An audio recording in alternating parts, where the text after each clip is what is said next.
করছে একজন মানে মুসলমান মেয়ের সাথে, সে নিজেও মুসলমান হয়েছে, যার কারণে সে পবিত্র হওয়ার পরও তার ভাগ্যের মধ্যে আজকে আজিমপুরে মাটির কবরের মধ্যে সে আজকে ওখানে শুইতে আসছে আর কি। হ্যাঁ, গত 40 বছর ধরে সে মুসলমান আর কি। হাসান ইমাম ওরূপে পবিত্র কবিতারা ওই সময় হিরো আর কি, কিন্তু ওই টাইমের মধ্যে যে সুয়েলানা সাহেব ছিল, রাজ্জাক সাহেব ছিল, উজ্জ্বল ভাই ছিল, কিন্তু তার মধ্যেও সে একজন হিরো। কিন্তু এইরকম ক্যারেক্টারগুলি করতো তার চোখে পড়ার মতন। সে আমাকে বলতো এক সিনের পাঠ করবা, কিন্তু এই পাঠটা যাতে দর্শক মনে রাখে সে এই কথাগুলি আমাকে বলতো সে আর কি। আমি দাদাকে অনেক বলতাম, দাদা ফিল্ম আমি প্রথম নতুন আসছি, দাদা কেমবে কী করতো, সে এই কথাগুলি বলতো। আরেকজন বলতো সাইফুদ্দিন সাহেব, সে বলতো যে মনে করবো ডাইরেক্টর বলবো যে তোমার আমি নিছি, আসলে না, হ্যার প্রয়োজনে তোমাকে নিবে, কিন্তু বললো যে আমি তোমাকে নিচ্ছি আর কি।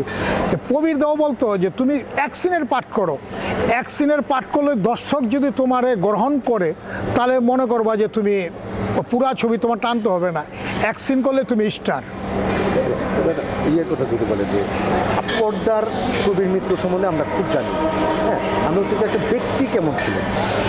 সে ব্যক্তি হলো জমিদার বংশের লোক। সে আমাদের কেরানীগঞ্জের মধ্যে শাক্ত ইউনিয়নের মধ্যে তার বাড়ি ছিল, জমিদার তারা, অন্যদের মানে তারা আরেকটা ভাই ছিল জমিদার আর কি।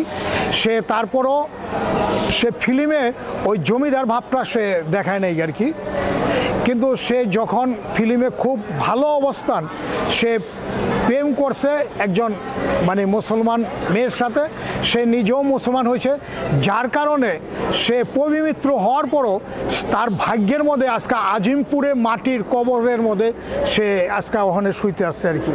সে তার জানাজা হয়েছে, তার অনেক যে সৎ কাজ যেগুলি আছে আর কি সবগুলো সম্পূর্ণ হয়েছে, যারা মুসলমান ধর্মের যে সমস্ত কাজগুলি হয় সেই সমস্ত কাজগুলি সে সম্পূর্ণ হয়েছে আর কি। তার মানে উনি গত 40 বছর ধরে মুসলমান?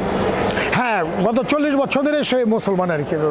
কিন্তু বাংলাদেশের মধ্যে বাইরেও পবিত্র ছাড়া তার নামটা সে পাল্টাতে পারে নাই কা, কিন্তু সে মুসলমান, কিন্তু আগে পরে সে এটা পারে নাই কা। দর্শক সে পবিত্র হিসাবে এরকম একটা পরিচিত পাইছে, সে পবিত্র।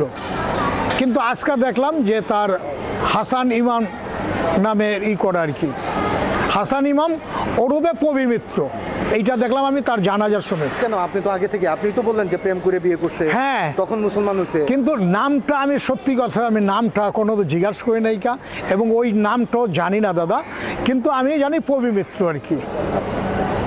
তো ওই যে আমি আসলে যেটা আবার বলতেছিলাম সেটা হচ্ছে যে আপনাদেরকে হেল্প করতো কেমন? আছে না যে সহশিল্পীদেরকে অনেক হেল্প? না না না, যদি কোনো হানের মধ্যে ডায়লগে বা আমি ছোটো ছোটো ডায়লগে অভিনয় করি, যদি ভুল হইতো, নিরঞ্জন এইভাবে করো, এইভাবে করলে একটু ভাল লাগবে, দর্শকের মনে করবে, এই ধরনের সে উপকারটা করছে আর কি।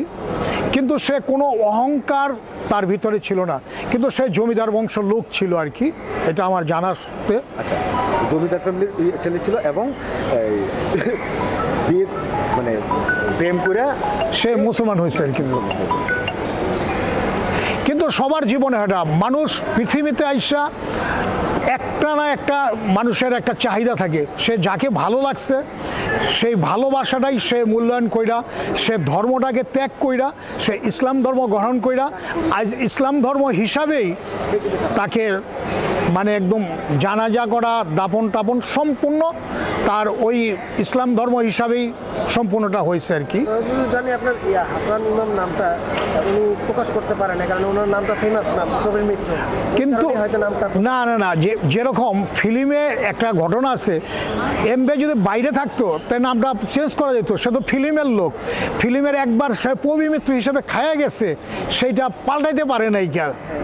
এই কারণেই আর কি সবার পবিত্র জানানো যাবে। এখন অনেকজনই জানে যে তার ধর্মটা কি, হ্যাঁ, এখন অনেকজনই কিন্তু কনফিউজ আছে।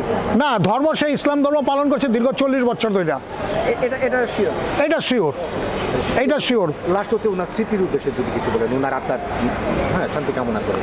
আমি বলবো যে সেই ইসলাম ধর্ম হিসাবে যতটুক সম্ভব তার বেহেস্তের বা সেটুকু যাতে মানুষের দোয়া করে যে যেন সে বেহেস্তে চলে যায় আর কি।